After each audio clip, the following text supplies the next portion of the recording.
Bienvenidos a nuestro ID Speech. Un saludo especial a nuestros seguidores en Chile, que sé que hay muchos el día de hoy. De igual manera, saludo a todos nuestros seguidores que nos acompañan día a día, semana a semana, en nuestras charlas ID Speech, sociedades e instituciones que son parte de nuestra red, la Universidad Politécnica Salesiana, la Universidad Central, la Universidad Regional ICIAM, la Universidad SEC, la Universidad Nacional de Loja, el Instituto de Investigación en Biodiversidad INABIO y la revista de Ciencias de la Vida, La Granja. Mi nombre es Nicolás Grijalva y es para mí un honor el poderles acompañar el día de hoy.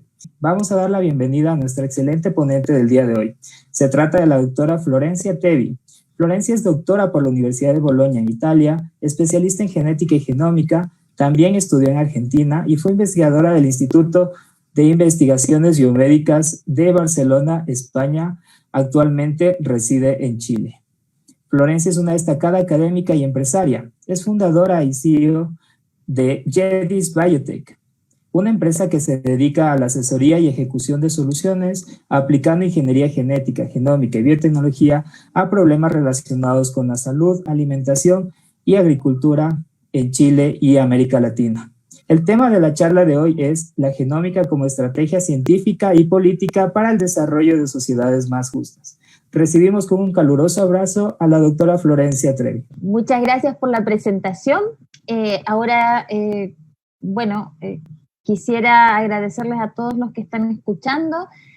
Les voy a contar un poquito el formato de la charla, que vamos a partir con cosas más sencillas, más básicas, para explicar qué es la genómica y cómo llegamos a poder secuenciar, o sea, a leer genomas, para después entrar en la parte más dura de genómica aplicada y cómo esto nos puede ayudar a las sociedades en América Latina para afrontar el post-pandemia, por ejemplo. Cómo se podría presentar como una herramienta y una oportunidad frente a la crisis que vamos a enfrentar o que estamos enfrentando o que nos está ocurriendo en este momento. @FlorenciaTevi me encuentran en todas las redes sociales y si tienen dudas después también me pueden escribir.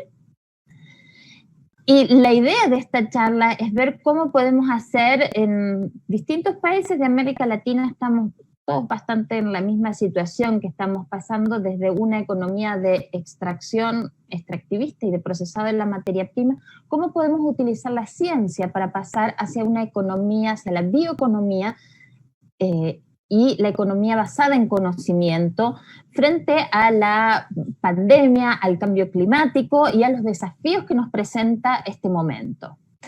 Porque, dicho sea todo, hoy todo es ciencia. De hecho, si antes de la pandemia podíamos ir al cine y íbamos a ver nuestros superhéroes como Iron Man, que es un superhéroe que hace su propia tecnología, mientras que otros superhéroes pueden tener mutaciones que los hacen inmunes a todos, cosa que nos haría buena falta en este momento.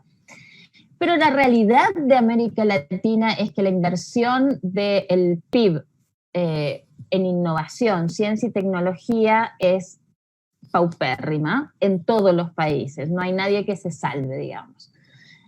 Y lo que está ocurriendo en el mundo es que nos estamos quedando atrás debido a esto, porque hay revoluciones que están transformando las sociedades en todas partes del mundo. La información, ustedes ya la conocen, hoy es el mundo sin dudas. Pueden sacar su teléfono y si tienen alguna duda, hay una duda entre amigos, se saca el teléfono y se googlea. La conectividad es ese teléfono y que cada vez uno puede estar en cualquier parte haciendo esto. Pueden estar prestando atención a esta charla mientras están acostados en la cama tranquilamente o en un bar, en la plaza, bien disfrutando el aire libre. Pero la tercera revolución que yo creo que existe y está más oculta porque es menos conocida es la revolución de la genómica. Y parto por mostrarles quién es el genoma humano. Esto es el genoma humano. Antes de que se pudiera leer el genoma humano, o sea, secuenciado el genoma humano, también lo conocíamos, pero lo veíamos de esta forma, que esta es la forma de cariotipo, donde ustedes pueden ver los pares cromosómicos, los 23 pares de cromosomas ordenados, y así se ve abajo de un microscopio óptico. Este es el genoma de algún alumno mío por ahí, que hacemos extracciones de ADN, cada estudiante en los cursos de biotecnología o de genética, cada uno puede escupir adentro de un frasquito y después hacer la extracción de su propio ADN. Y esa es otra forma también de visualizar las moléculas de ADN. Y hombres y mujeres tenemos un genoma similar, diferimos principalmente por los cromosomas sexuales, donde las mujeres tenemos 2 grandes cromosomas X, mientras que los hombres tienen un cromosoma X grande y un cromosoma Y pequeñito que pueden ver acá marcado circularmente en rojo. Y si vamos a ver qué es un cromosoma, es simplemente una molécula de ADN compactada. Aquí tienen el cromosoma X, como se ve al microscopio electrónico, y acá tienen el cromosoma Y, como se ve también al microscopio electrónico.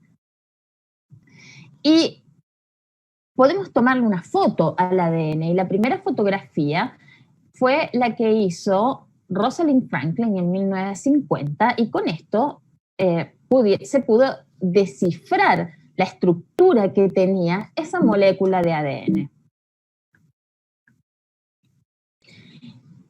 Y la segunda fotografía se tomó en el 2016 recién, y donde se puede ver, se toma por espectroscopía, la toma un queridísimo amigo mío, Enzo Di Fabrizio, y se puede ver que ya se ven las bases de la doble hélice, y el ADN, la molécula de ADN, está compuesto por 4 bases nitrogenadas que llamamos adenina, timina, guanina y citosina.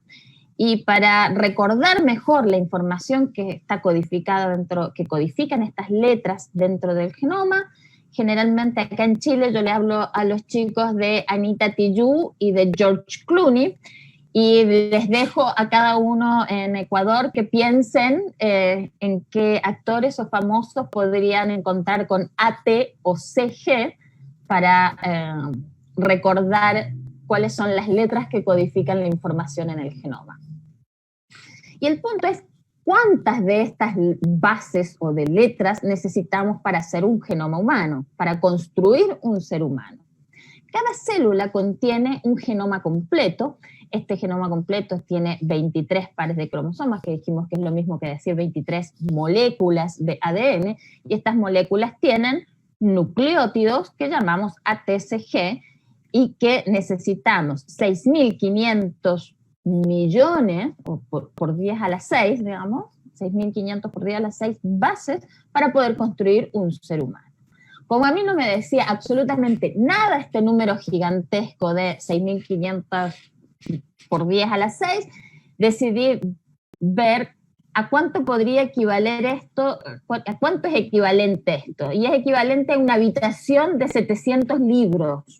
Y cada libro no es cualquier libro, es un libro que tiene 300, 400 páginas cada uno. O sea, 450 kilos de papel aproximadamente, como para que se den una idea de la cantidad de información que existe al interno de una única célula. Y poder leer esto fue equiparado por Bill Clinton, dijo que era un hito igual a la llegada del hombre a la luna. De hecho, cuando se secuenció el genoma humano, ya existía la idea de que estábamos cruzando un puente hacia otra era. Y yo creo que efectivamente era así. Había muchas especulaciones, obviamente, qué podría haber al otro lado del puente. Y fíjense que varias revistas que no son necesariamente de ciencia hablaban de cura para todas las enfermedades, de bioterrorismo, de guerras biológicas, de medicamentos a medida, de conocer nuestros ancestros, hasta de bebés de diseño o vivir para siempre. Pero la pregunta, si nos remontamos al momento, es, bueno, ¿cómo lo hicieron? ¿Cómo cruzamos ese puente?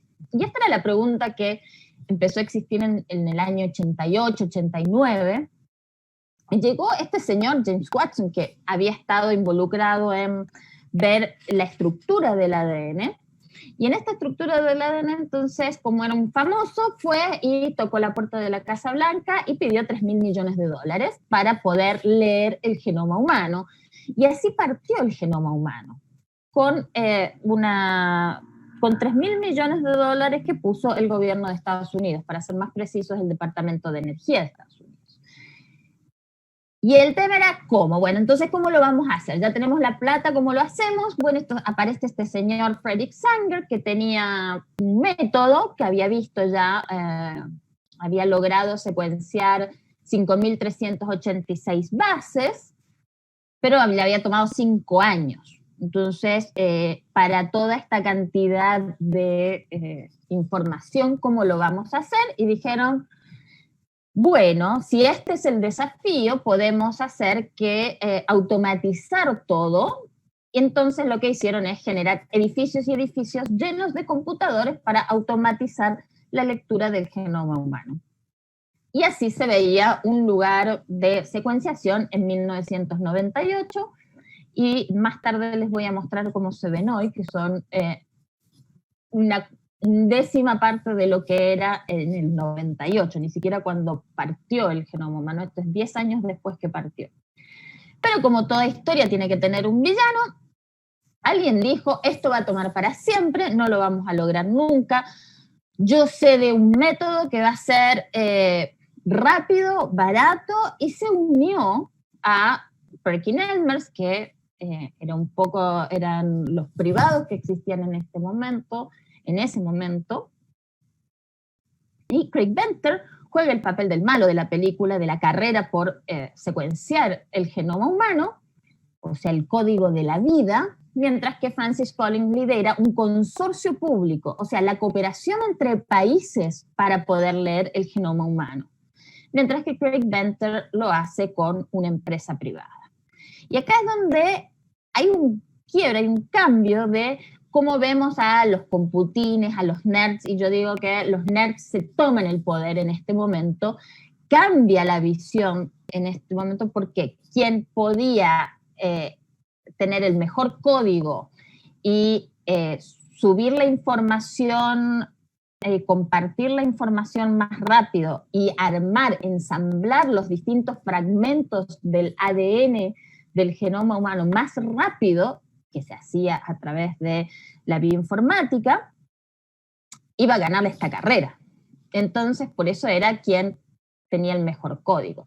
Y el genoma humano es el primer gran movimiento open source, y en un momento se puso en duda si se iban a seguir compartiendo los datos, porque lo que ocurría era que muchos países estaban participando de esta secuenciación para que fuera más rápido. Y todos estos países, bueno, iban subiendo la parte que lograban hacer, la iban subiendo a la nube, a internet, y compartiendo esos datos para que se pudieran ensamblar más rápido las distintas partes del genoma. Pero ¿qué ocurre? Como también había privados, los privados también podían ver esto que se iba compartiendo, entonces era como darle insumos a ellos para que se adelantaran en la carrera, porque ellos no compartían lo que compartían el consorcio público. Y sin embargo, Francis Collins toma una decisión política y consciente y con convicción de decir que la cooperación entre los países era lo que iba a hacer que esto saliera bien. Y tanto era el interés en el genoma humano que los privados querían patentarlo y fueron a la Corte Suprema de Estados Unidos para ver si lo podían patentar. La Corte Suprema le dijo, ok, yo entiendo sus ganas de patentarlo, pero ustedes no lo crearon, entonces como no es una creación de ustedes y esto está en la naturaleza, difícil que esto no se puede patentar. Y así es como no se puede patentar ningún genoma de ninguna especie en su estado nativo. Ahora, si esos genomas se modifican, ya es otra historia. La primera lectura se completa en el 2001, se publica, el consorcio público y el consorcio privado publican juntos el mismo día las secuencias, la primera secuencia que no era la definitiva, pero era el primer borrador, y aparece en todos los diarios del mundo la primera secuencia, el primer mapa del genoma humano. Y el anuncio no lo hacen ni públicos ni privados, ni tampoco lo hacen científicos. Lo hace el presidente de Estados Unidos, el hombre más poderoso de Estados Unidos en ese momento, que era Bill Clinton. Y esto ya les da la pauta de que el genoma humano era de interés, tenía un interés también político. Y para eso lo que significaba en ese momento que Bill Clinton diera la noticia de que el mapa del genoma humano estaba secuenciado. Y él dijo que el mapa del genoma humano es sin duda el mapa más fascinante en la historia de la humanidad. Y así es como empezamos a cruzar el puente a otra era. Y cuando empezamos a cruzar el puente hacia otra era, con los nerds que se habían tomado el poder, empiezan a bajar los costos de lo que era la secuenciación, o sea, la lectura del genoma humano. Y mientras más bajaba, que esto es como se veía en el 98, mejoraba la precisión de esta lectura y además disminuían el tamaño los secuenciadores. En el 2018 ya tenemos secuenciadores que son de mesón, ¿no es cierto? Que ya los podemos llevar, si tenemos que ir a una campaña, por ejemplo, en biodiversidad, hay que ir a lugares inhóspitos, uno ya puede generar la secuenciación en el mismo lugar, in situ. Entonces, ¿qué es la genómica?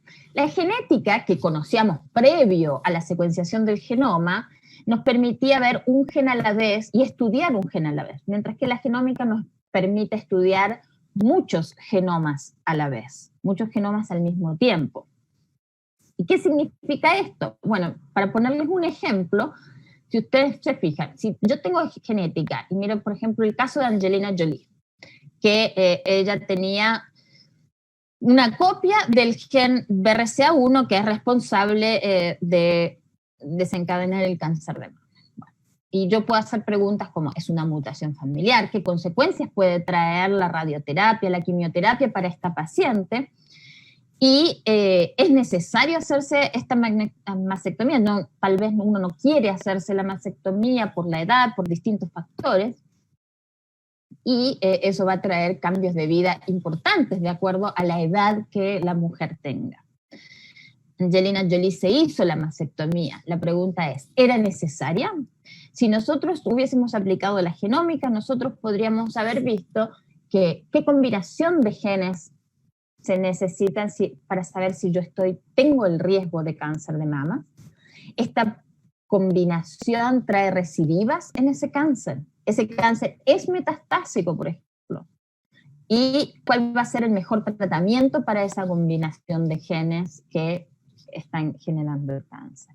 Entonces, así, a través de la genética de cada uno, o de la genómica, porque para llegar a estas preguntas tuvimos que mirar los genomas de muchas personas, podemos iniciar otro tipo de preguntas y a partir de esto generar información. Y aparte, bueno, generar información que puede generar medicina preventiva y bienestar para el paciente principalmente. Y a partir de esto, de esta secuenciación, cada uno puede secuenciar su genoma. Algunos están a favor de que cada uno se secuencie su genoma, pero tiene muchos beneficios que estos sean programas desde el Estado para secuenciar los genomas de la población, porque esa información, la información completa de todos, genera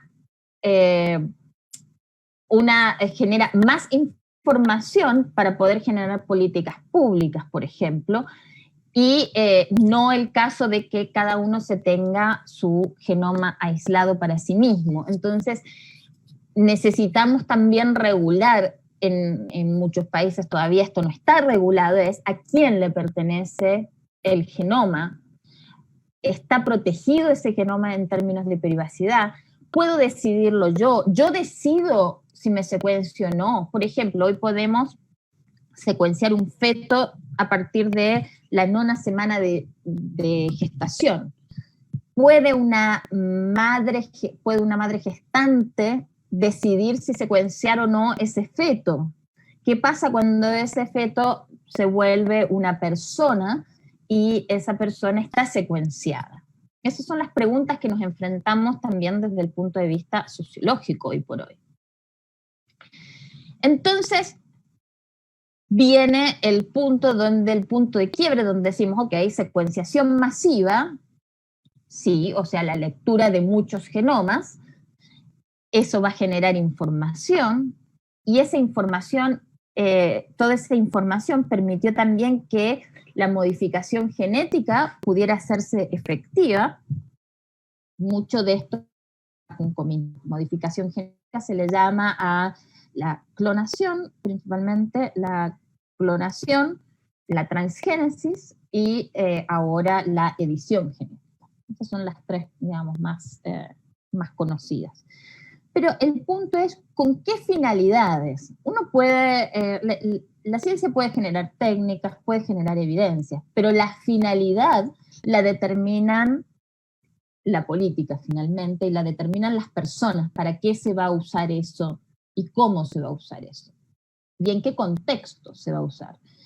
Entonces, como las decisiones las toman las personas, nosotros vemos que la genómica, a partir de esto, vemos la genómica como una herramienta transversal para alcanzar los objetivos del desarrollo sostenible.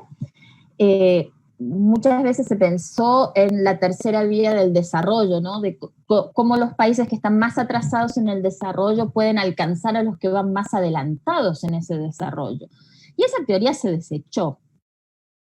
Pero tal vez, no lo sé, es algo que hay que pensar un poco más, pero tal vez la genómica podría adelantar un poco o ayudar a adelantar ese desarrollo. Y si lo pensamos de esta forma, podemos armar tres ejes: salud, el sector silvoagropecuario, las especies del sector silvoagropecuario y las especies de la biodiversidad, y poner la genómica en el centro. Y si decimos que la primera etapa es el conocimiento de los genomas locales, de las personas que viven en esa población, de las especies productivas que viven en esa población, o de la biodiversidad de ese lugar. Y necesitaríamos partir por conocer esos genomas para poder utilizarlos, para poder generar políticas en términos de biotecnología. Si no, es mucho más difícil y mucho más costoso también. Y hay una necesidad también de los países latinoamericanos en general de tener potestad sobre su patrimonio genético. Esto todavía no existe. Sin embargo, frente y de cara a un pospandemia, se ha presentado una necesidad inminente de que esto se reanalice o los gobiernos empiecen a pensar en invertir en ciencia y tecnología, hoy más que nunca. Si nosotros vemos un círculo virtuoso, podemos decir que a partir de estos genomas podemos generar medicina preventiva a partir de los genomas de la población humana. Si esos genomas que conocemos y medicina preventiva, podemos conocer también el genoma de las especies, podemos generar una nueva área que es la nutrigenómica. Entonces, saber con qué alimentar a esos genomas de esa población en particular. Pero además también podemos generar nuevos alimentos a partir de los que ya tenemos, o valorar de conciencia los que ya tenemos y que ya se comercializan.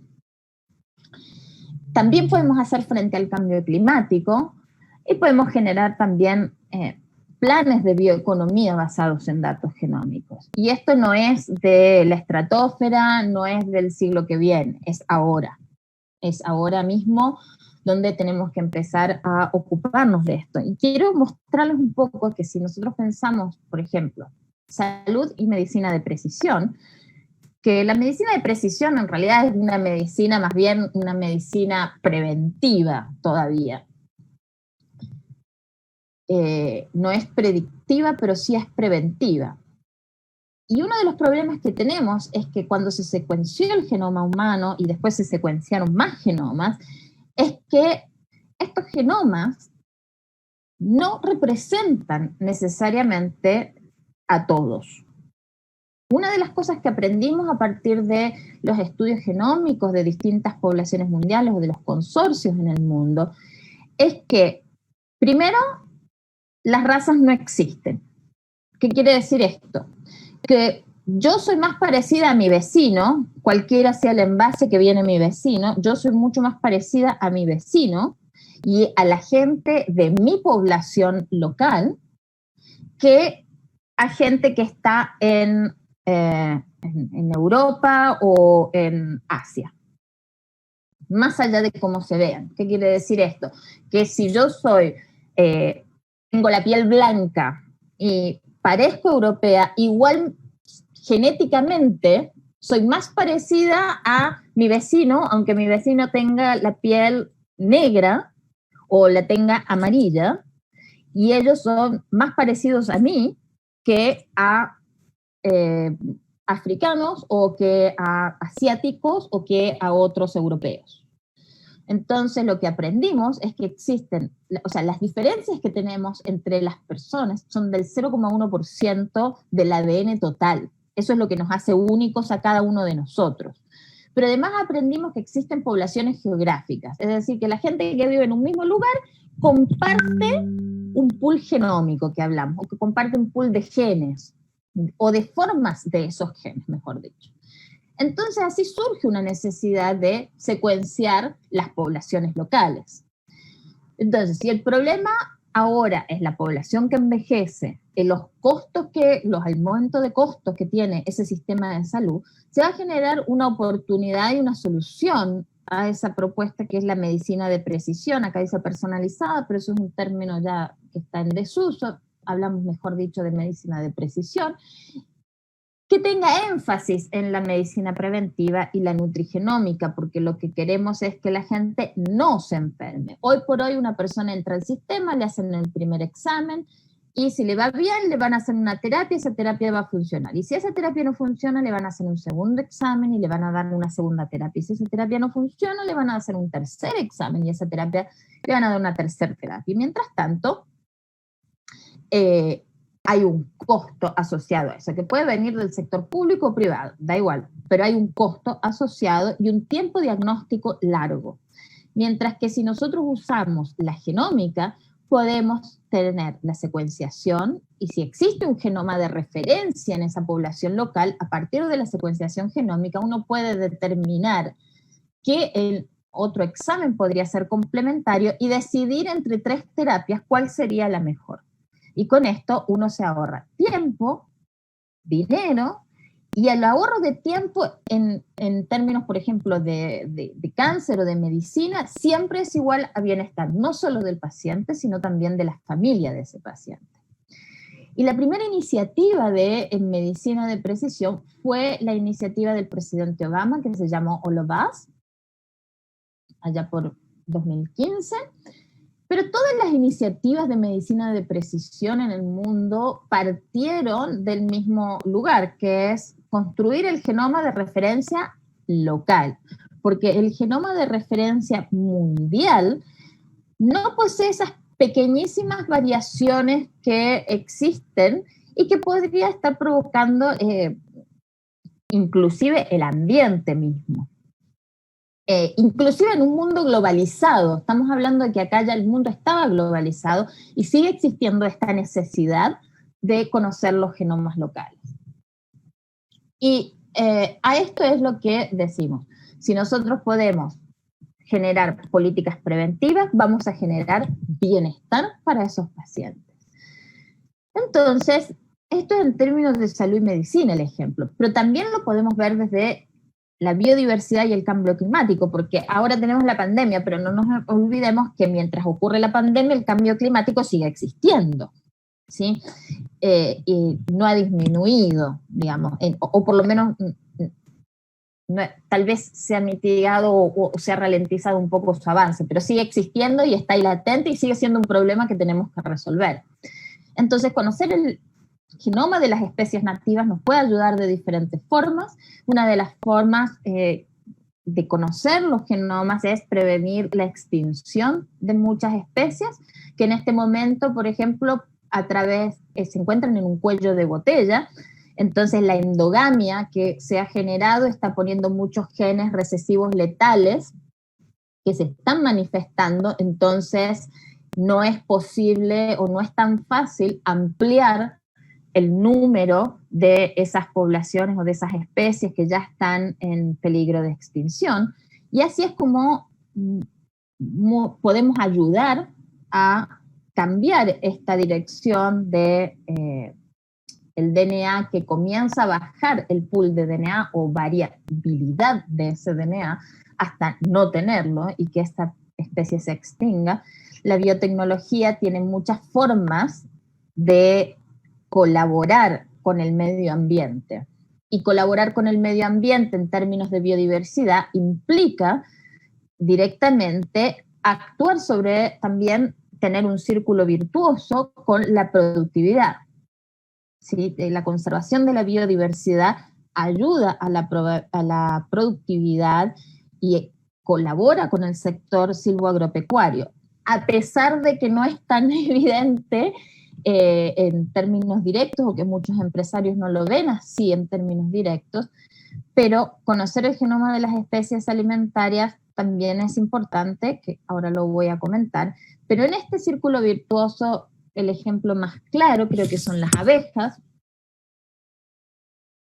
los polinizadores, y sin polinizadores, o sea, si no conservamos las abejas y la diversidad de abejas, no hay polinizadores. Si no hay polinizadores, el cambio climático continúa a pasos más agigantados, y esto genera pérdidas importantes que después se van a sentir en el sector productivo, porque este tendría que ser el balance ideal. Esto que les muestro acá debería ser nuestro balance ideal. Conservación y productividad van de la mano, y a la vez la mitigación del cambio climático va de la mano con el bienestar de las comunidades locales, siendo la polinización de las abejas. Sin abejas no hay miel tampoco, y la miel también es un factor del cual viven muchas comunidades locales y puede ser también un alimento funcional. Entonces ya vamos viendo cómo se van enganchando los distintos pedazos del puzzle, estamos conectándonos. Y para el año 2050 el mundo va a tener que alimentar a 9.000 millones de personas, y necesitamos generar nuevas tecnologías agrícolas para poder enfrentar este desafío, porque mientras tanto hay cambio climático, y parte de lo que hacemos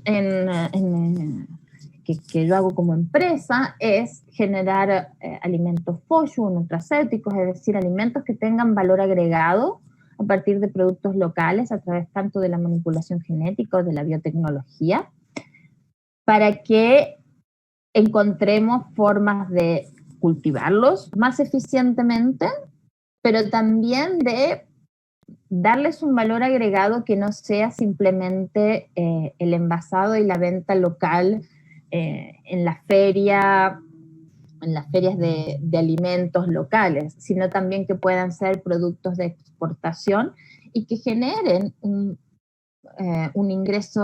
mayor ingreso para las comunidades que hoy por hoy los producen. Podemos utilizar las secuencias de ADN como ladrillos. Las distintas partes del ADN pueden ser biopartes o bioladrillos, que le llamamos en ingeniería genética, y a partir de esto, por ejemplo, se ha generado carne in vitro. Y ustedes dirán, ¿quién se va a comer esa hamburguesa? Bueno, ya existen restaurantes que sirven hamburguesas generadas en el laboratorio, no a partir de una vaca. Y a la vaca también, por ejemplo, podríamos utilizarla para generar medicamentos que en este momento son costosos. Por ejemplo, la somatotropina, que es una hormona del crecimiento, es requerida en algunas formas de enanismo, y la empresa Biocidus lo que hizo es generar una vaca transgénica que genera esta hormona de crecimiento y después clonar a esa vaca. Entonces, para garantizar poder tener constantemente, poder purificar la hormona de crecimiento a través de la leche que da la vaca, purificar esta hormona. ¿Y por qué purificarla a través de la leche? Porque una de los peros que existía antes era que la somatropina perdía su actividad muy fácilmente cuando se purificaba a partir de generadores in vitro. Entonces, por eso se buscó este método. Entonces, podemos usar las vacas para generar medicamentos, mientras que la carne la podemos generar in vitro. Esto es un cambio radical de la perspectiva que tenemos hoy en día de lo que es tanto la alimentación como la medicina o la fabricación de medicamentos. Pero son cosas que ya han ocurrido, no son cosas que están por ocurrir, son cosas que existen, que están ocurriendo, pero que necesitamos conocerlas y sociabilizarlas con la gente para que no le teman a esto. Y verlos como una fuente también de desarrollo, particularmente para países en vías de desarrollo. Y la tercera técnica, por ejemplo, utilizar la edición genética, y en la edición genética podemos utilizarla, ya se utiliza, mejor dicho, para la domesticación de cultivos, por ejemplo, como el tomate. Esto lo hizo mi querido amigo Agustín Song, que trabajó años en este tema. Y a partir de esto lograron, a través de la edición genética, pudieron domesticar una especie de tomate en una única generación. Normalmente esto se logró a través de muchas generaciones, a través de la evolución, como el caso del maíz o del trigo, pero ahora a través de las técnicas de manipulación genética se puede lograr en una generación. Entonces, si uno piensa que un país puede tener un plan de genómica, uno dice, ok, pero ¿qué me va a resolver exactamente este plan de genómica? Y algunos ejemplos en términos de agricultura y biodiversidad pueden ser el diagnóstico rápido del estado de la adaptación de las especies del agro al cambio climático, y este es un diagnóstico que todos los países necesitan hacer para saber a qué nos estamos enfrentando y cuál es la medida de avance del cambio climático en la agricultura y la biodiversidad, sobre todo para países que viven exclusivamente de su materia prima y de la extracción de su materia prima, países que son agrícolas ganaderos fundamentalmente. La identificación nos permite, un plan de genómica nos permitiría identificar los genes del cambio climático, que le llamo yo, pero simplemente son variantes alélicas que nos permiten ponerle a ciertos cultivos estas variantes para que consuman, por ejemplo, menos agua. Aquí en Chile las paltas consumen 1000 litros de agua para poder salir a exportación, o sea, desde la generación, durante todo su proceso, hasta que se puede cortar y exportar, consumen 1000 litros de agua. Y han secado lugares, poblaciones enteras. Entonces, es una necesidad real y actual poder, por ejemplo, paltas que consuman menos agua. Además, uno puede obtener variantes génicas de plantas nativas, puede identificar genes de resistencia a la sequía a partir de plantas del desierto o para plantar en el desierto. O sea, uno puede empezar a pensar afuera de la caja de lo que hoy tenemos y pensar en otro mundo, en otra realidad de la agricultura.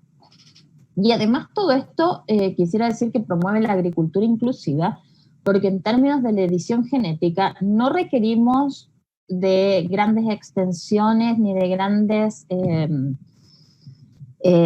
maquinarias como, por ejemplo, se requiere para la transgénesis o para la clonación. Entonces, estamos hablando de que esto se puede hacer, se puede promover como agricultura inclusiva. Estas herramientas van a promover la agricultura inclusiva.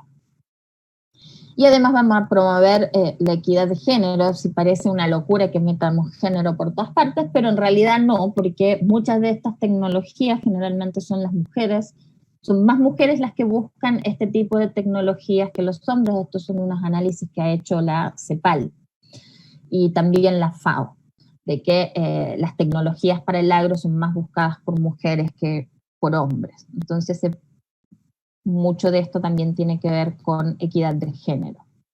No tengo tiempo de entrar en detalle, pero podemos dejar pendientes, si quieren me pueden escribir. Y además todo esto va a promover la conservación de la variabilidad genética nativa. Y esto es fundamental, promover la variabilidad genética nativa, porque no puede existir conservación del medio ambiente si no hay variabilidad genética. Van de la mano, son dos cosas que tienen que ir de la mano. Si se reduce el pool de genes de una población cualquiera, más genes letales recesivos se pueden encontrar, se pueden manifestar y disminuye la progenie. Entonces, variabilidad genética y conservación son términos que van de la mano. Entonces, a partir de este conocimiento y potestad que puede tener un país sobre su patrimonio genético, se puede tratar nuevamente lo voy a repetir, se puede tratar de enfrentar la pospandemia y espero habernos convencido un poco de esto. Pero además, fíjense, es una inversión, no es un gasto. Uno diría, bueno, pero vamos a estar en crisis, ¿quién nos va a dar plata para hacer biotecnología? Bueno, es un error pensar así. Uno lo que tiene que hacer es pensarlo como una inversión. De hecho, los 3.000 millones de dólares que se pusieron en Estados Unidos en el 88-89 para secuenciar el genoma humano, se generó un área nueva de la economía y el impacto de la genómica en el 2010 en Estados Unidos fue cuantificado en cifras que ni siquiera sé leer, que son de 67.000 millones de dólares solamente en términos de impacto económico y 310.000 nuevos puestos de trabajo. Y si hablamos de edición genética, estamos hablando de que se está viendo que la edición genética ya estamos en unos 6.000 millones de dólares en términos de mercado global. Solamente una técnica del área de la genómica.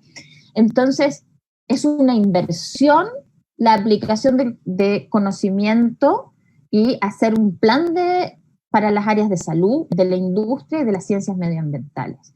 La genómica ha demostrado que es de las áreas de la economía que más empleos está generando en este momento. De hecho, la genómica genera los empleos que más crecen en el mundo, que pueden ser desde consejería genética hasta analistas de operaciones. Esto proviene de un paper que también se los puedo pasar. Son análisis que hacen distintas revistas financieras también. Pero el punto es que hoy la inversión en un plan de genómica y biotecnología como estrategia es fundamental para alcanzar el desarrollo sostenible, para enfrentar la crisis que se nos viene con la pandemia. Y no es solamente que los políticos nos tienen que hablar de innovación. Quiero dejar con estas palabras de Obama que dice, no solo debemos celebrar la innovación, debemos invertir en innovación, debemos nutrir la innovación, debemos alentarla y canalizarla en los aspectos que sean más productivos para el país y su futuro. Y con esto dejamos abiertas las preguntas, espero no haberlos aburrido, espero que todavía sigan ahí. Muchas gracias. Muchísimas gracias, Florencia, por tu charla. En realidad estuvo fantástica. Yo creo que nos abre a todos un mundo de posibilidades que muchos de nosotros lo conocen, pero nos gustaría que la gente que está en el poder, en la toma de decisión, también lo vea así. Y bueno, pues seguimos luchando por eso. Muchísimas gracias, repito, por tu participación. Y tenemos pues un par de preguntas para hacerte. ¿Cree usted que en un futuro las personas no familiarizadas con las áreas de la ciencia, genética, entre otras, le tengan mayor confianza a la ciencia, dejen el miedo a un lado y permitan la implementación de los proyectos mencionados en esta charla? Es todo un tema. Yo creo que parte del trabajo que yo hago que tiene que ver con la parte de transferencia tecnológica está directamente asociado a lo que tú dices. O sea, la transferencia tecnológica que se ha aplicado nunca ha contemplado a la sociedad en general, sino ha contemplado empresas. O sea, cómo se transfiere de la el conocimiento de la universidad a la empresa o al hacedor de políticas públicas, pero nunca ha contemplado al agricultor, al pequeño agricultor que no tiene a veces acceso al conocimiento. Entonces, uno de los desafíos que tenemos también en esto es generar planes de transferencia tecnológica que incluyan al pequeño agricultor, que incluyan al pequeño emprendedor, que no necesariamente está asociado o vinculado a la universidad o a la gran empresa. Claro que sí. También Ana Argotti nos pregunta, ¿cuáles serían las ventajas de la genómica y la transgénesis en la agricultura para mejorar estos sectores? ¿Y qué personas consumen y se benefician de transgénicos? Porque hoy en día muchos prefieren lo orgánico y hay un rechazo a los transgénicos. Muy buena pregunta, genial. Me encantó, te tendría que dar otra charla así como de otros 45 minutos, pero tratemos de... es un tema de debate, yo lo entiendo. A ver, la transgénesis se está dejando de lado porque la edición genética está ganando el terreno. Dejémoslo ahí, después podemos discutir todos los bemoles de eso en otra sesión. Pero esto es lo que está ocurriendo. Uno de los puntos de la transgénesis, uno de los puntos de los cultivos genéticamente modificados, cualquiera sea cómo se modifiquen, es que no han sido, si no están regulados correctamente, no son amigables con el medio ambiente, es decir, generan una presión en el medio ambiente que hacen disminuir la variabilidad genética nativa. Y eso no es bueno para nadie. No es lo que comemos, eso da igual, o sea, uno come ADN todos los días. Pero no es tanto ese el problema. El problema es cómo vos vas a regular en el país. Entonces, la ciencia existe, las herramientas existen. Ahora toca otro paso. Las decisiones las toman las personas y las regulaciones se pueden hacer a la medida de las necesidades de ese país, respetando la naturaleza para que se usen, por ejemplo, menos pesticidas, menos insecticidas, y para que se genere menos presión sobre la naturaleza, sobre las especies nativas, mejor dicho, de forma tal de poder generar cultivos en un menos espacio, cultivos que sean de alto rendimiento frente al cambio climático, pero sin generar una presión extra sobre el medio ambiente. Y la necesidad de tener cultivos genéticamente modificados es una necesidad, ya no hay cómo, o sea, si uno come pan, come maíz, está genéticamente modificado, todos, o sea, desde sus inicios, el maíz es un híbrido, que su historia ya lo dice. El trigo tiene 3 genomas, el maíz tiene 2, entonces no pasa tanto por el tema de lo orgánico, sino por el tema de cuál es la presión ambiental, cuánta variabilidad genética estamos dispuestos a perder por el uso ilimitado o no regulado de los transgénicos. Claro. Por ahí tiene que ir el análisis. Y a mí me surgió una duda. ¿En Chile cómo lo llevan? ¿Cómo lo llevan en Chile esto, la ley, el plan, la implementación del plan de desarrollo? Bueno, íbamos por buen camino, pero ahora tuvimos un estallido social, tuvimos un Chile despertó, una pandemia y en eso estamos. Primero necesitamos salir de la pandemia y después vemos en qué parte nos quedamos. Pero sí tuvimos una buena recepción por parte de las autoridades, hicimos una presentación en Cámara de Diputados, una presentación en la Cámara de Senadores, pero obviamente lo que se requiere es financiamiento, o sea, todo puede ser muy bonito, pero la logística requiere la planificación. Primero que no hay que inventar la rueda. No necesitamos inventar la rueda, eso ya está, o sea, la tecnología ya existe. Pero sí, ¿cómo la vamos a implementar y cuáles van a ser las prioridades? Entonces, yo ahí planteé una parte, pero nosotros presentamos como proyecto, cuando lo presentamos con los lineamientos estratégicos, ¿no es cierto? Y eso tiene que ver con las necesidades que tiene el país. Claro que sí, decisiones políticas sobre todo. Daniel, invertir en ciencia es una decisión política. Y no invertir en ciencia y tener inversiones en ciencia que son irrisorias en los países latinoamericanos, que son paupérrimas directamente, bueno, ni siquiera son pobres, son paupérrimas directamente, tiene que ver con una decisión política y de nuestros políticos. Exacto. Y esos políticos los ponemos nosotros, entonces todos estamos involucrados. Claro, finalmente sí. Pero tenemos que exigir una mayor inversión en ciencia porque la crisis post-pandemia está casi arriba y eso va a aumentar las brechas del desarrollo y de la desigualdad. Y la inversión en ciencia es lo único que yo veo, al menos que puede, inversión en ciencia y en conocimiento, ¿no? Que es lo único que puede ayudar a disminuir esas brechas. Exacto, sí, sí. Daniel Torbay nos pregunta también, ¿qué sugerencias nos daría respecto a la realización o al tipo de propuesta que logre atraer inversionistas o colaboradores para lograr un plan de genómica local? Hay que convencer a la gente. Hay varias estrategias, pero como te digo, o sea, yo creo que además de lograr invertir y generar inversionistas, es una tarea que necesita mucha política de por medio. Y la idea sería que los estados, y partiera como idea desde los estados, y partiendo como idea desde los estados, los privados se pueden unir.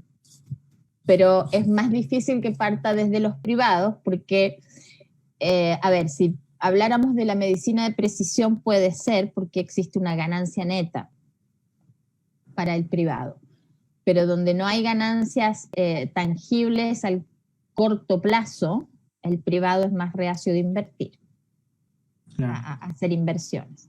Pero la realidad es que la tendrían que hacer porque en otros países se hace, pero se hace con una visión de futuro. Nosotros hemos entrado en una espiral de cortoplacismo y eso es uno de los problemas que tenemos también para no alcanzar, para que el llegar a alcanzar una vía o un plan para tener un desarrollo sostenible es una de las piedras que tenemos, es el cortoplacismo. Claro que sí. A ver, con esta yo creo que podemos ir ya terminando. Es una pregunta un poquito diferente. Nos dice Daniel Hidalgo Lazo. Buenas tardes. ¿Qué tan confiables son las pruebas comerciales como Ancestry DNA para rastrear orígenes genéticos? Muy bueno. Bueno, mi recomendación es que si se quieren hacer algo así, tienen que verificar todo el contrato y la letra chica sobre todo.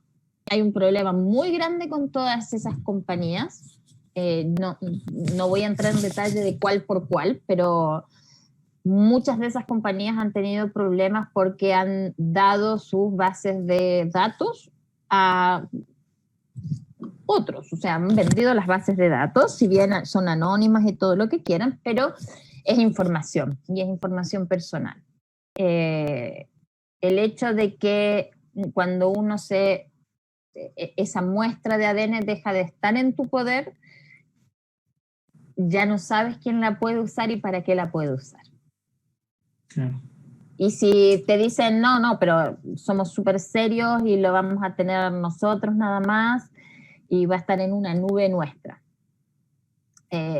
Sí, pero ¿y si no, qué vas a hacer? ¿Le vas a declarar la guerra?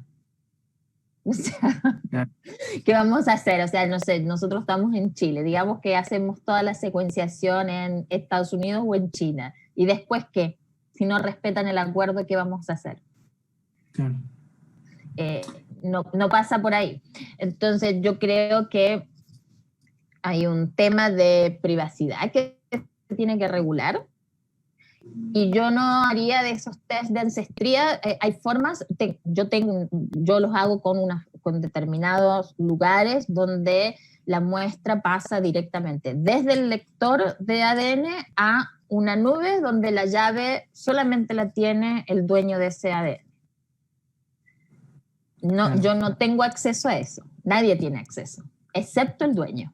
Y el dueño decide si me da acceso a mí para ayudarlo a interpretar esa información como consejera genética o no. Y eso lo hicimos, de hecho esto lo hace Daniel Uribe, un colaborador mío en Estados Unidos, donde lo que hacemos, bueno, se generó en blockchain, que funciona prácticamente como la caja fuerte del banco, ¿no? Entonces uno sale del secuenciador el material y el mismo secuenciador lo mete adentro de una cajita fuerte que tiene 2 llaves. Y si una llave, no sé, por ejemplo, la tengo yo que necesito poner la información ahí y la tiene el dueño de esa información. Nadie tiene acceso. Claro. Entonces, si el dueño no pone la llave al mismo tiempo, como en el banco, ¿no? No ponen las 2 llaves al mismo tiempo, no se abre la caja fuerte. Y así es una forma de preservar la privacidad de ese material genómico de cada persona. Exacto, claro, políticas de privacidad pues tienen que ser bastante estrictas y nosotros también bastante cuidadosos porque podemos dar nuestra información solo poniendo sí, sí acepto, a veces ni leemos lo que estamos aceptando y mandamos toda nuestra información. Por eso, yo con eso aconsejo que no lo hagan con cualquiera, no manden sus muestras por correo a Estados Unidos o a China, o a Taiwán o a Corea, no las manden por correo así nomás. Hay gente que ha mandado saliva, hay gente que ha mandado sangre, porque es muy sencillo ahora, porque uno puede pincharse el dedo y poner la muestra de sangre en un papelito y la manda por correo. Entonces, todo eso genera una brecha dentro de la privacidad de cada persona. Si lo quieren hacer, háganlo con un genetista, háganlo con alguien que sabe del tema y con alguien que no tiene intereses otros más allá de hacer su trabajo como consejería genética. O sea, yo lo hago como consejería genética, no lo hago como una empresa que va después a juntar todos los datos de 1000 personas y los va a vender al FBI, por decirlo. Cosas que han ocurrido, digamos. Efectivamente, sí. Y que han sido escándalos de la prensa. Por eso digo que hay que tener cuidado, porque hay evidencia de que eso ha ocurrido. Entonces es una buena alerta lo que él está preguntando. Exacto, sí, sí, sí. Bueno, Florencia, para finalizar, yo te quería pedir un consejo para los científicos jóvenes o para las mujeres también que están haciendo en ciencia, teniendo en cuenta tu apoyo, tu trayectoria.